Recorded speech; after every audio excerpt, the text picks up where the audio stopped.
Yeah, I'm really excited to be doing these golf schools here in DC. This is going to be a lot of fun. This is where I grew up. DC is home for me. My family lived here. I moved here when I was like 6 years old. Lived here until I was in my early 20s. Went to high school out here. Went to college out here. It's just my roots. And being able to do this golf school, it's like a homecoming to the golf course I started my career at. So I hope you guys really enjoy all my information that I'm about to put out in this video. So the first thing I want to talk to you guys about, it's a brief conversation on setup and balance points. Every year I do these golf schools and everything we're going to do is individualized, right? But every year I spend the first 20 minutes talking about this same thing to everyone individually. So we're just going to talk as a group. Now, when we get in here, I am looking for my players to make a nice balanced movement throughout the entire swing. So there's some checkpoints I like players to have. And one of the most important things is making sure the pressure is in the balls of the feet when we set up, okay? I want to be able to move my pressure freely through my feet, and the balls of the feet are the checkpoint that I'm looking for. When I start setting up from there, I want to get a little bit of knee bend, and then I want to feel like my pelvis is underneath me, okay? So if I look at the balls of my feet, you're going to see that the kneecap is right on that from there. And then to get down to the golf ball, I'm going to round out my upper thoracic spine. That's going to put me in a position where I look taller and a lot looser. So if you notice when I did that there, everything looked loose. I didn't look rigid. Now, if we get in here, I see a lot of players sticking their butt way back, really bending their knees, getting that straight back. I see a lot of players that start creeping into the heels or tilting too far forward and getting into the toes, which makes the movement very difficult. So remember, balls of the feet, kneecaps, back of the armpits, feel like the pelvis is underneath you, and round your upper spine to get down to the golf ball. So DC is definitely my city. I love the Washington Capitals as my team. Most people who take lessons from me see that during the winter I pull off a few tour stops so that I can go to Caps games around the country to watch my boys. I still have family here, still have a lot of friends here. It's where I grew up. It feels like home. I mean, everyone knows I have a few cities I've lived in that I am very fond of, but coming back here, you just feel like you're home. You see everything. Everything's changed so much in the area since I grew up here, but it's still really cool, you know, just to see all the old things. And there's still a lot that's the same from when I was a kid growing up here, so it's awesome. I'm going to show you some stuff in terms of setup that I think is very important. And this works through every club in your bag. It's not just for the driver, okay? When we set up, I noticed that a lot of players get in positions where their shoulder line starts creeping away from their target line, and it creates mismatches throughout the entire swing. So I'm going to give you guys one of the most important things I think you can do to get everything square. Now, we want with a driver to be hitting up on a golf ball. We've established that, you know, we want to lower the spin rates. So we have to take into account that when I start pushing everything forward, a lot of players get in here and start throwing that elbow out. Now, that's what throws off my shoulder alignment. Here's one of the best tips I have for keeping people aligned. If you're taking your arm, everyone's set up there, and put your arm out, okay? Now, take your elbow and tuck it more in. Get the forearm pointed more up towards the sky, and then you can rotate the wrist. So I can move my arm in three different ways, right? I can get internal, external shoulder rotation, I can get forearm rotation, I can get wrist rotation. So we want to offset everything. Get that elbow in, forearm to the sky, rotate the wrist to hold the club. Now, when I push everything forward there, I am now in a position where I have my shoulders square to the target. Does that make sense? That's what I'm looking for.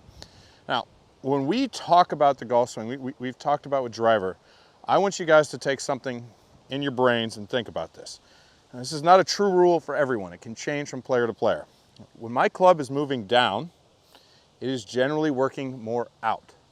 When it is working up, it is working more in. Does that make sense? So I need to be in a position where I offset that. If I start hitting more up on the golf ball and I'm working my path left to hit up, that golf ball is going to want to start left of my target, right? That's where you see a lot of those slices and those big pulls. So I want to feel like I'm going to aim a little bit farther right to offset that club's movement and still be able to hit a straight shot. Now, I want you to take that concept through your bag. When I'm trying to curve a golf ball, I've been able to work with really good elite players my whole life, and I've noticed when you put them on launch monitors, their paths are very consistent. I want you guys to take into account that most players of every level have a consistent path, okay? You don't see a lot of movement on the path. Now, I know your high handicapper has a path that's 30 degrees across and they hit that big slice out there, but it's still pretty consistent. So we're going to offset. If we want to curve a golf ball, we're going to take advantage of that. I don't want you guys to get in here and feel like you're trying to hit a draw by getting the club more behind your hands and swinging more out. I want you to make the same natural movement that you have, but just start closing the face and aiming for the curvature. If I want to hit a draw or a right-handed player, I'm going to aim my body a little bit more right. I'm going to get the face a little bit closed, and I'm going to feel like I make my normal swing. The ball should start where the face is pointed and then curve back towards the target. If you're trying to hit a fade, I want to aim a little bit left, get the face a little bit open, make the same movement. The ball will want to curve. We just had an awesome run of golf schools here in 2024, and I am super excited to announce that I am heading back out to travel the world teaching golf in 2025. I'm going to be in Europe, I'm going to be in Australia, I'm going to be in Asia, all over North America. I hope you guys join me for another sold-out school in my 8th year of touring. Click down in the description to see all the dates that I've announced. So Forest Greens is actually my first ever golf course job. When I was 16 years old, I started working out here, volunteering, cleaning clubs, just so I could get free golf when I was playing high school golf, so I could practice all I wanted. And it turned into starting out as cleaning clubs and working in the cart barn. Before I knew it, I was in the shop a couple days a week, and then I started teaching, all within a year of starting there. So by the time I was 17, I was helping out with little junior clinics, and that, believe it or not, kind of lit the fire for me for teaching. Being able to experience that, I saw how fun it was, and I decided that's what I wanted to do over time. It took me a long time to build into what I am now, but it all started right here at this golf course. So coming back to shoot my special at Forest Greens is really exciting. And every year when I come down here to DC, I look forward to doing my school at this golf course. All right, guys, so we're going to talk about short game now, and I'm going to give you 2 shots that I want you to take out of this golf school. One's going to be a pretty simple shot. We're just going to hit a mid-tier little mid-level pitch. The second shot I'm going to teach you is kind of fun. It's going to be the low spinner. We'll start with the mid-tier shot here. Now, when we're talking about these shots, we have to understand that things have changed throughout the years, and the beginning, we are going to work just using the bounce. Show of hands who's seen the bounce talked about before, okay? Everyone in the last 10 years has just been talking about utilizing bounce. And that's a big thing. When I was a kid, it was all about utilizing the leading edge to hit your chips. And the miss margin is much wider when you're trying to use the leading edge to hit a shot versus trying to use the bounce. So when I hit the mid-tier shot using the bounce, I want to get in here and I want to set up with my feet close together. I'm going to feel that my pressure is 50-50, so it's evenly distributed, and I'm going to get the shaft sitting up and down. I don't want it leaning forward, I don't want it leaning back, I want everything to be up and down. Now, I have neutral loft, so there's loft on this club that's going to allow me to make my swing. When I turn back, I'm going to feel like I'm just rotating my chest to get my backswing. And when I turn through, I'm going to rotate my chest through, and I'm going to try and get everything pointing towards the target. Now, if you guys notice, when I finish, that club face is pointed up in the sky. There's been zero rotation of the face. I'm not trying to close it down. I'm not trying to open it up more. I just want to be in a position where it stays neutral. I turn back and I turn through. All right, so I'm going to attack the low spinner now. Okay, I'm going to teach you some techniques on how to do it. So with the mid-wedge shot that we just hit, I had you guys set up 50-50 with your pressure. I had the shaft straight up and down. For this shot, I'm going to change that technique. I'm going to get more pressure forward. I want pressure forward because I now need to increase my angle of attack. So I'm going to try and take advantage of spin loft to get more spin on the golf ball. Now, when I set up, I'm going to open the face, lean the shaft forward, and get pressure into my front side. When I go back, I want to feel as though my pressure is still pushing into that lead foot. I am trying to get everything moving in this direction so I can hit more down on it. Remember, the more pressure forward, the more the angle of attack is going to want to go down. The more pressure that's neutral, the more that angle of attack will want to be even.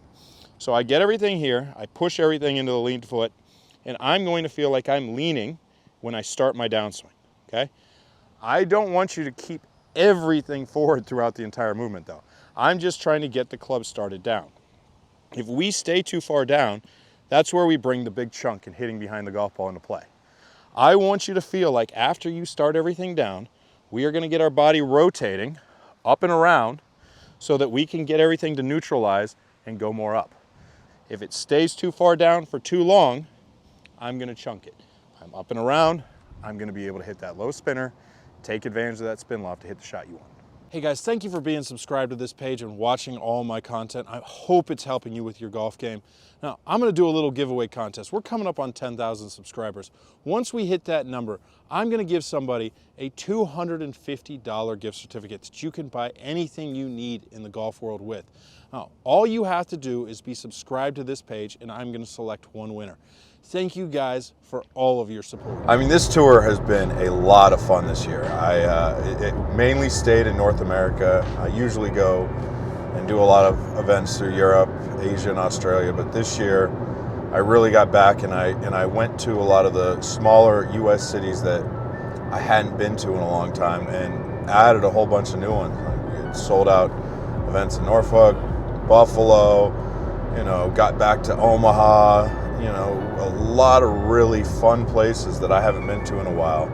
And I had a lot of really good golfers come out, and we had a lot of fun. I think that putting format is one of the best things I've ever done in my golf schools. People are messaging me about how much it helped. So this was a lot of fun this year, touring around, running this format, and I hope you guys enjoyed it. So there are 3 fundamental keys to being a good putter. Who can say what they are? Who can guess? It's not technical. That's not what I'm looking for here, but what are the 3 most important aspects of putting? Speed, green reading, and line. Okay, so yeah, I always say your ability to control the speed, the ability to figure out your read, and the ability to hit your start line. And I'm gonna take you through all 3 of those aspects. This is not gonna be technical, but I'm gonna take you through what I do. Now, in my opinion, speed is far and away the most important factor when it comes to being a good putter. If you can control your speed and your read's a little off and your start line's a little off, guess what? You're gonna 2-putt most of the time, which is what you're looking to do, right? So, I'm gonna start out with read. Now, I'm gonna show you how I read a putt. There's a million different ways out there to read putts, and I don't care which technique you go with, but there's a few things I want every player to really look at when they're trying to figure out their read. Now, I start my reading process when I'm coming up to a green. Every green is built with one purpose and one purpose only, and that is to get water off of the green. If you start having ponding water, you can't play. I worked in Florida for years, and the old saying was, the course only closes when the water hits the cash register. So we try and avoid that, right? So everything's going to drain. I want to find as I'm walking up to the green where everything's draining. Now on this green you can see there's a little bit of a point going that way up on the top tier, but most everything is draining towards this driving range and this little marsh area back here. So I have to realize that's going to have an influence on my putt. Now I'm uphill. It's probably going to be a little bit slower because I'm going against that drainage line. Now, once I establish the overall green picture, I start reading. Now I always start this green reading behind the ball. I try and get a general rule of thumb for what's going to happen from behind the ball, just so I have an idea. Now, I walk these putts out, and everyone's different. I always start left. Some people start right. Some people go high side, some people go low side. I don't care how my players walk it. I never have, never will. Now, from here, I'm gonna walk up about halfway to the hole. I wanna get to the point where I can see how long my putt is. This gives me a good feel for how far everything's gonna go. From here, I'm gonna walk it on out, and I'm gonna get behind the hole and try and put all that information that I had together. Now, I'm seeing this is pretty straight. That's a good thing, but what I wanna look at here is I wanna see what's happening with the grain around the hole. Now, I actually see the grain growing this way, so we've established it's uphill. It's pretty slow because of the grain, because of the slope, but it doesn't have much break. From there, I walk back. I'm gonna check one more time just to see my distance, and then I'm gonna go behind the golf ball. This is where I put all my information together behind the golf ball. I get in my little box where I think it out, I see it. I pick a mark about a foot in front of that golf ball. Now, I'm gonna show you guys in a second with the next drill how you can make that a very important aspect of your game. But I pick out a target, and from here, I put all my information together, I walk in. I am going to aim this. The first thing I do is look at my target and see if I'm aimed at my target a foot in front of the ball. I am, I'm happy. I get in here and then I go. Now, that's about a foot and a half from the hole. That's gonna be a good tap in. I pulled it a little bit, but that's okay. That's good speed control.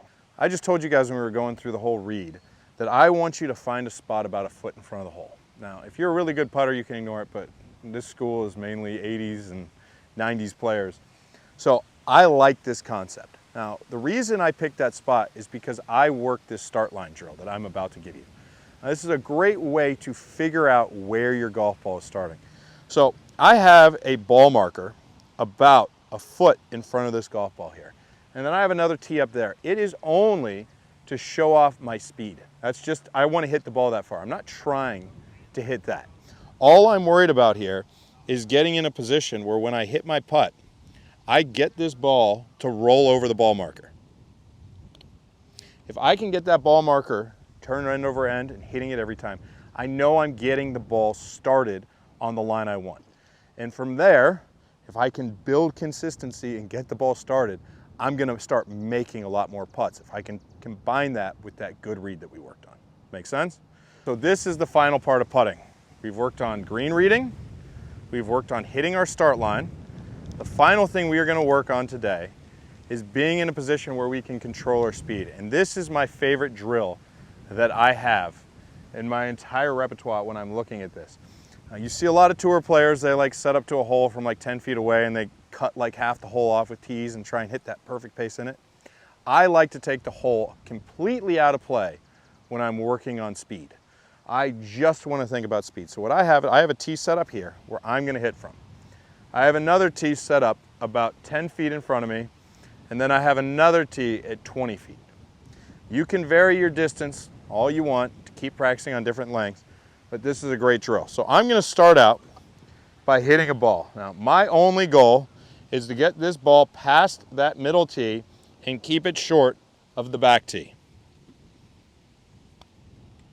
When I can get that done, I'm going to grab another ball. Now, this is where the drill gets harder. I need to hit this putt and get it past that ball and keep it short of the back tee back there. Now, if I can do that consistently, see how those are stacked up? I'm going to work on speed. Now, you have to keep getting the ball past the one you just hit and keep stacking it. At the current moment, my players, my videographer holds my record of 17 stacked putts. Now, I have been trying to get people in all my golf schools around this country this entire spring to break that record so I didn't have to look behind me and see his face gloating that he's better than everyone, but no one has. So I beg of y'all today, do everything you can, see if we can get 17 balls stacked in there. Come on, set up, and let's do this. Hey guys, I hope you enjoyed this video. If you did, please like, comment, and subscribe. I greatly appreciate your help in growing this community. I come out with new content every Saturday, Sunday, Tuesday, and Thursday. Thanks a lot, you guys.